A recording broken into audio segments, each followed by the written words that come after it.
go over to Brussels first of all. And well, the farmers have been active in Brussels.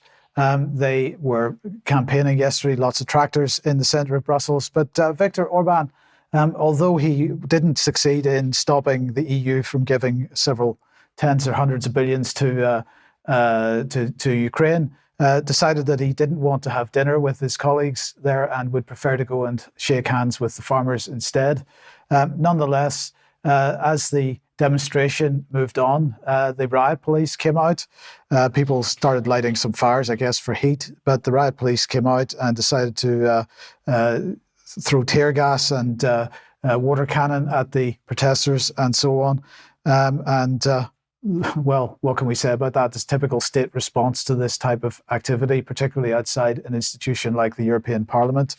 Our question on Wednesday with Charles was what's happening in the UK, and pretty much no sooner was the news programme finished on Wednesday than someone sent me this piece of video.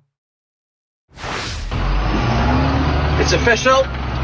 UK farming protesting is going to happen.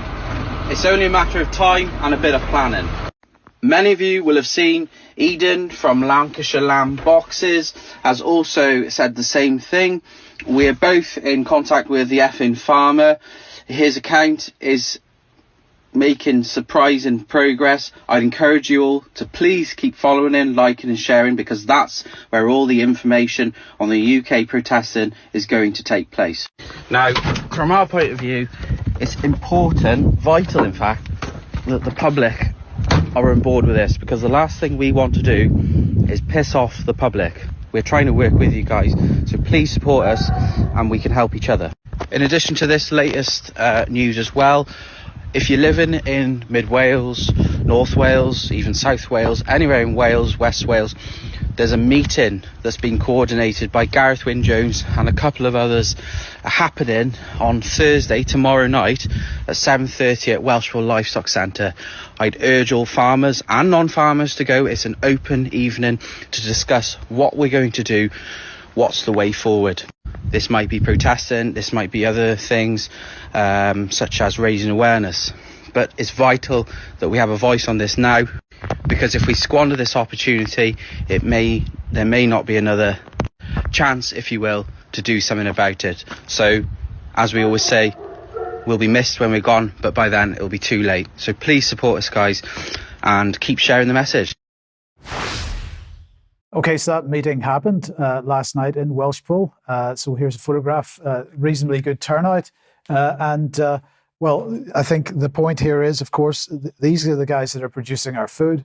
And if we allow the industry to be shut down, then, of course, we are in trouble. This country is already barely food independent. We import roughly half of what we consume. And we are seeing more and more farmland disappearing to rewilding schemes and other things, solar panel installations and so on. But let's just get a little bit of comment from a couple of the organisers of the event last night. I'd like to give you a very warm welcome here tonight to Welshpool Market. We're going to be talking about the future of the industry and also the future of rural life here in Wales, because we feel like the Senedd down in Cardiff is not listening to our issues within rural Wales, and we want to make a strong point and send a strong message down to Cardiff: enough is enough. I'm here to speak about some of the policies that are going through, and in particular the Sustainable Farming Scheme, which the Welsh Government's own figures suggest could lead to a loss of around 5,000 jobs and a massive drop in food production in Wales, as well as a huge reduction in farm incomes, which are already very low. I'm here tonight because I think the future of the rural family farm is in jeopardy.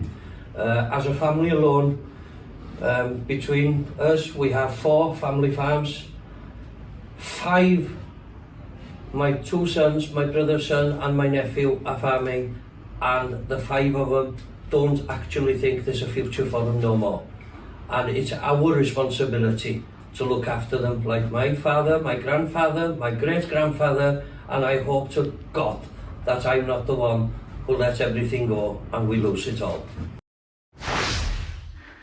So, of course, this is policy. The policy is to vastly reduce the amount of farming that's going on. Last year, we had legislation going through the UK Parliament, which passed to allow for effectively genetic manipulation of organisms to perhaps allow them to be produced inside more factory-based installations rather than family farms.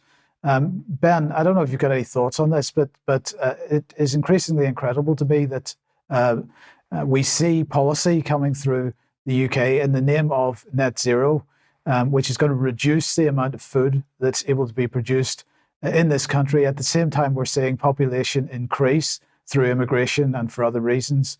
I'm not clear exactly how this is going to work in the long term. Well, it sounds like a recipe for disaster, doesn't it? Decrease the food, increase the people. What does that lead to? Well, it's conflict. Maybe that's what they want. Absolutely. That is, I believe, exactly what they want. But the key thing is we will not be producing food in the way that we have been. And farmland that has been cultivated for generations, hundreds of years, is going to be going back to so-called nature. But of course, it's not going back to nature as nature would have created it. But anyway, let's perhaps